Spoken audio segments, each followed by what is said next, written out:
ओम श्री गुरुवे नमः। अखंड ज्योति की कहानियों में आज की हमारी कहानी है सच्चे ज्ञानी की तलाश। राजा भोज का दरबार लगा हुआ था। कवि, गायक, सभासद, राजगुरु सभी अपने अपने स्थान पर आसीन थे। भरी सभा में राजा ने सभासदों के सामने प्रश्न उछाला, ज्ञान का विशेष निवास कहाँ है? प्रश्न सुनने वाले सबके सब राजा पर आश्रित थे। वे किसी तरह भी महाराज को प्रसन्न रखना चाहते थे, सो उन्होंने चापलूसी भरा जवाब दिया, ज्ञान का चिरस्थान राज दरबार, महल और हवेलियां हैं। यहीं ज्ञान का निवास है। गरीबों के पास ना तो बुद्धि है और ना ही धन। राजा की सभा में एक चतुर माली भी बैठा था। ज्ञान की इस चर्चा को सुनकर दरबार की सजावट करने वाले माली ने राजा से निवेदन किया, अन्नदाता, मेरी तो सारी उम्र बीत गई, पर मैंने तो कोई ज्ञान की बगीची या स्थान ना तो आँखों से देखा है और ना कानों से सुना है। हाँ, अगर आपको प्रकृति की लीला देखनी हो तो मेरी बगीची पर पधारिए। महाराज ने क्षण भर के लिए कुछ सोचा और तत्काल माघ पंडित को साथ लेकर उस बगीची को देखने चल दिए। उज्जैन से 10 मील दूर उस बगीची के निरीक्षण के समय उन्होंने माली को अपने साथ चलने से मना कर दिया। राजा अकेले वहाँ घूमते रहे और अंत में लौटते समय रास्ता भूल गए। वहीं कहीं गेहूं के खेत के पास उन्हें एक बुढ़िया मिली।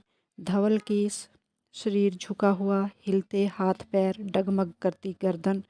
वह चिड़ियों से अपने खेत की रखवाली कर रही थी।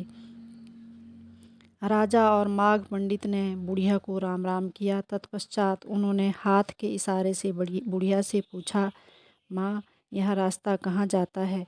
राजा के इस प्रश्न को सुनकर बुढ़िया मुस्कुराई, फिर बोली, बेटा, यह रास्ता तो जहाँ का तहाँ ही रहेगा, पर इस पर चलने वाले मुसाफिर अवश्य ही जाते हैं।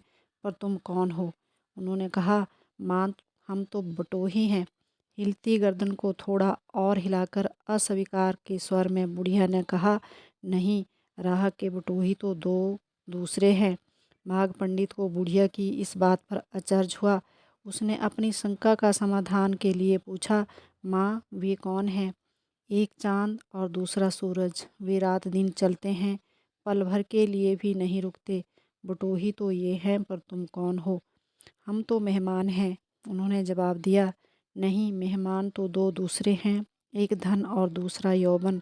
धन और यौवन को जाते समय नहीं लगता। मेहमान तो ये हैं, पर तुम बताओ, तुम कौन हो? माँ, हम तो परदेसी हैं। नहीं, परदेसी तो दो दूसरे हैं, वृद्धा ने गंभीरतापूर्वक कहा। एक जीव और दूसरा पवन। जीव 9 नाड़ी और 72 कोठों में समाया है, पर दिखता नहीं। पवन के ऊपर भी यह शरीर निर्भर है। पर बेटा, तुम कौन हो? माँ, हम तो छैल भंवर है, बुढ़िया ने उसी लहजे में नकारते हुए कहा। मुझे तो तुम छैल भंवर नज़र नहीं आते। एक छैल भंवर अन्न है और दूसरा पानी। इन दोनों के गले उतरने पर ही मस्ती सूझती है। 2 दिन के अगर ये ना मिलें तो सब मस्ती गायब हो जाती है। तुम छैल भंवर किस प्रकार हो? इस प्रकार उन्होंने कहा, हम तो निर्बल हैं। इस पर बुढ़िया ने कहा, नहीं, तुम तो निर्बल नहीं दिखते। निर्बल तो दूसरे ही हैं, एक भेड़ और दूसरा भिखारी। भेड़ ना तो किसी को सताती है और ना किसी पर वार करती है, मारने पर भी कुछ नहीं करती। भिखारी को सभी दुत्कारते हैं, उसका किसी से कुछ बस नहीं चलता। निर्बल तो वे हैं।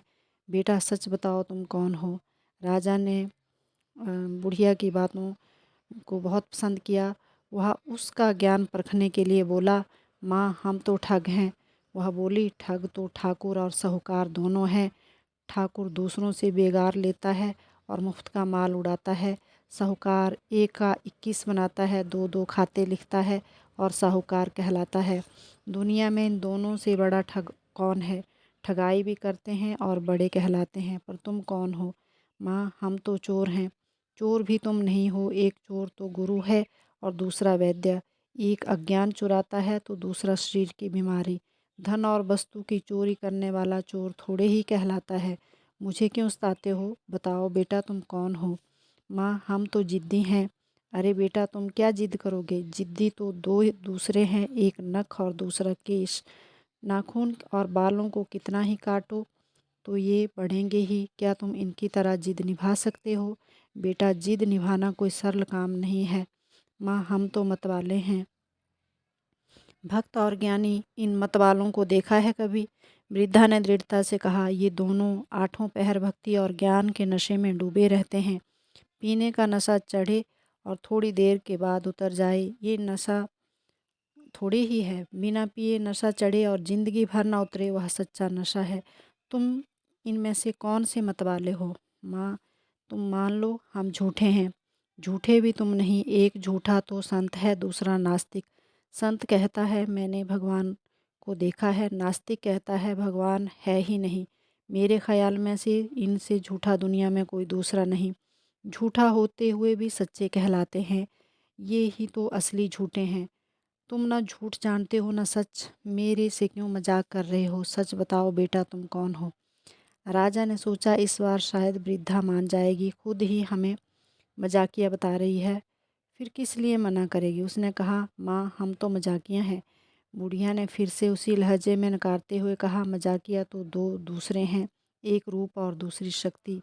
दोनों ही अतुल मजाक करके बुढ़ापे में जम जाते हैं। यह दंतहीन मुख, सलवटें भरा विकृत चेहरा, दोहरी कमर, यह क्या कम मजाक है? भरी जवानी में सोचते हैं कि हम आकाश को मुट्ठी में भर लेंगे, पर वृद्धावस्था में मुंह की मक्खी भी नहीं उड़ती। मेरा हुलिया देखकर क्या तुम्हें पता नहीं चलता कि इन मजाकियों ने मेरे साथ क्या गुजारी है? बुढ़िया तो किसी बात में कम नहीं पड़ती। आज वे दोनों उज्जैन का मार्ग तो भूले सो भूले, मानो ज्ञान और विद्या के सभी रास्ते भी भूल गए। वर्षों का घमंड क्षण भर में उतर गया। राजा को विचार मगन देखकर माघ पंडित ने कहा, हम तो ज्ञानी हैं। यह बात सुनते ही बुढ़िया ने बाएं हाथ से माथे पर छज्जा सा बनाते हुए कहा, तुम ज्ञानियों की सूरत तो देखूं। बारी बारी से दोनों को देखने के बाद वह बोली, ज्ञान तो तुम्हारे से कोसों दूर पर भी नहीं है, पर बेटा इसमें तुम्हारा दोष नहीं। ज्ञानी आज तक इस दुनिया में विरले जन्मे हैं और मिलते ही नहीं। हथेली में रोम मिले तो ही मनुष्य को दुनिया में ज्ञानी मिले। बुढ़िया की इतनी बातें सुनकर भी राजा और माघ पंडित को गुस्सा नहीं आया। उन्होंने कहा, माँ हम तो सहनशील हैं, कोई बात मानने के लिए तो मानो। बुढ़िया का जन्म ही नहीं हुआ था। उसने कहा, ना तुम्हें सहनशील कौन कहता है? सहनशील तो दो दूसरे हैं, एक धरती और दूसरा वृद्ध। धरती पापी अधर्मी सभी का भार ढोती है, उसकी छाती को फोड़ कर बीज डालो तो वह बीजों का विनाश न करके अन्न से कोठियाँ भर देती हैं। कलेजे में गहरे गहरे गड्ढे खोदने पर भी वह मीठा पानी और हीरे मोती जैसे अमूल्य खजाने सौंपती है। और वृक्ष को पत्थर मारो तो वह मीठे फल देता है। तुम्हारे लिए छाया करता है, सहनशील ये हैं। तुम्हारी बातों ही बातों में मेरी तो खेत की रखवाली ही बिखर गई। चिड़ियों ने बहुत सा खेत उजाड़ डाला।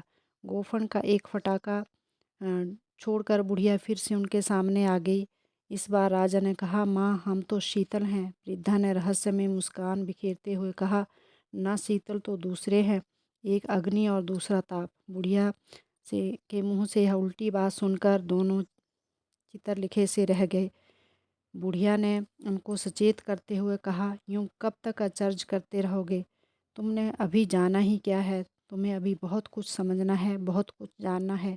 हाँ, तो मैं क्या कह रही थी कि दुनिया में शीतल वस्तुएं दो हैं, एक अग्नि और दूसरा ताप। अग्नि पेट की ज्वाला शांत करती है और धूप बेशुमार धान उगाकर दुनिया के दाह को हिमवत करती है। शीतल नाम तो इनका है, पर तुम कौन हो? साधु के अलावा इतनी बातें कौन सह सकता है? सोचकर राजा ने कहा, माँ हम तो साधु हैं। पर बुढ़िया माँ ने जब उसने कहा, एक संतोषी और दूसरा अनजान साधु, तो ये हैं जिस मनुष्य को दुनिया में किसी बात का लोभ नहीं, ना धन का, ना यश का, ना वैभव का, ना मान का, वह साधु है। पूरा ज्ञानी मनुष्य ही इस तरह का संतोषी कहलाता है। साँझ होने को आई, लेकिन तुमने मेरी मामूली सी बात का जवाब नहीं दिया। अब तो बुढ़िया के सामने हार मानने में ही भलाई है। यह सोच माघ पंडित ने कहा, माँ हम तो निपट मूर्ख हैं। यह बात सुनते ही बुढ़िया ने फिर से गर्दन हिलाई, कहा, इतनी देर मगजमारी करने के पश्चात अब तुमने सच्ची बात बताई है। दुनिया में मूर्ख दो ही हैं, एक तो राजा और दूसरा दरबारी पंडित। बिना किसी गुण और बुद्धि के राजा अपने आप को ईश्वर के बराबर मानता है, और राजा के सफेद झूठ को दरबारी पंडित ज्ञान के थोथे हवाले देकर सत्य साबित करने की चेष्टा करता है। मूर्खों की यही तो असली पहचान है कि सर्वथा अयोग्य होते हुए भी स्वयं को श्रेष्ठ मानना और लोभ के खातिर छोटे को बड़ा कहकर दिखाना। फिर वह राजा की तरफ देखकर कहने लगी, तुम तो राजा भोज और यह माघ पंडित मुझे क्यों घास चरा रहे हो? मैंने राज दरबार में मुफ्त का माल खाकर अपनी ज़िंदगी व्यर्थ थोड़े ही गंवाई है। मैंने अपनी ही आँखों से देखा है और अपने ही कानों से सुना है, राजसत्ता के आश्रित दूसरों की आँखों से देखते हैं, दूसरों की बुद्धि से सुनते हैं। जो श्रमशील हैं, चिंतनशील हैं, उन्हें मूर्ख होना सुहाता नहीं। यह मूर्खता तो निकम्मों के लिए ही ठीक है। यह सुनने पर माघ पंडित को गुस्सा आ गया। उसने कहा, ये सब धोखे की अटकलबाजियाँ हैं।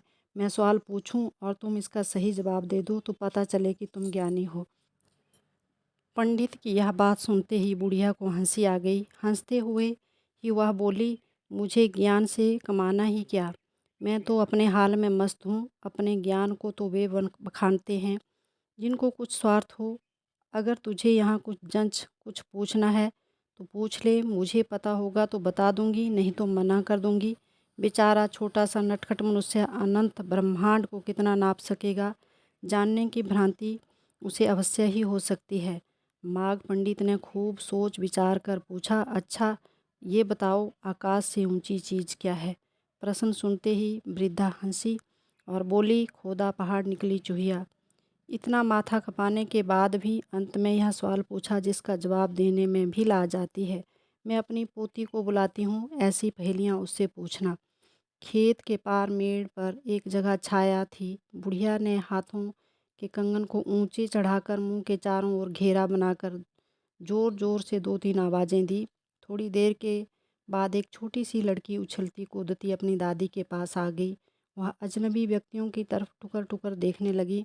राजा भोज उस छोटी सी लड़की को देखकर सोचने लगे कि उज्जैन का मार्ग तो वे चाहे जिससे पूछकर मालूम कर लेंगे, पर ज्ञान का मार्ग कब और कैसे पता चलेगा? इतने दिन ज्ञान और विद्या के जिन निर्बाध खुले राजपथों पर वह अभिमान के साथ सीना ताने अप्रतिहत गति से सरपट भागे जा रहे थे, वे सभी राजपथ तो अज्ञान की संकरी और धुंधली पगडंडियों के मात्र निकले। बुढ़िया माघ पंडित की तरफ देखकर बोली, मैं तो इतनी देर में तेरा प्रश्न भूल गई, इससे फिर पूछना। माघ पंडित ने बुढ़िया की पोती की तरफ देखकर पूछा, बता बेटी, आकाश से ऊंची चीज़ इस दुनिया में क्या है? बच्ची ने अपने माथे पर हाथ धरकर कहा, आकाश से ऊंचा यह माथा है। आकाश तो सबको दिखता है, पर यह कब दिखता है? इससे माथा ऊंचा हुआ कि नहीं? माघ पंडित ने दूसरा सवाल किया, पाताल से गहरा क्या है? बच्ची ने जवाब दिया, पाताल से गहरा है पेट। दोनों समय भरो फिर भी खाली का खाली। गुड़ से मीठी चीज़ क्या है? गुड़ से मीठी चीज़ है जीभ। लड़की ने बिना क्षण भर की देर किए बोल दिया। माघ पंडित फिर से सवाल पूछने लगा था कि राजा ने रोक दिया और कहा, अब ज़्यादा मूर्खता दिखाने से कुछ फ़ायदा नहीं। आज हम लोग उज्जैन का मार्ग तो भूल गए, पर दूसरा मार्ग मिल गया। राजा ने धीरे से वृद्धा को कहा, माँ अब तो हमें मार्ग बता दो। वृद्धा ने कहा, बेटा दुनिया में मार्ग केवल दो हैं, एक सच का और दूसरा प्रेम का। इनको नहीं भूलोगे तो कहीं भी नहीं अटकोगे। उसके बाद वृद्धा उनके साथ काफ़ी दूर तक गई और मार्ग बताकर कहा, इस रास्ते चले जाओ, किधर भी मुड़ने की ज़रूरत नहीं, सीधे उज्जैन पहुंच जाओगे। राजा और माघ पंडित दोनों ही राजपथ पर यह सोचते हुए बढ़ रहे थे कि ज्ञान का यथार्थ स्थान जिज्ञासा है। सच्चे ज्ञानी कहीं भी किसी स्थान में भी हो सकते हैं। जय गुरुदेव।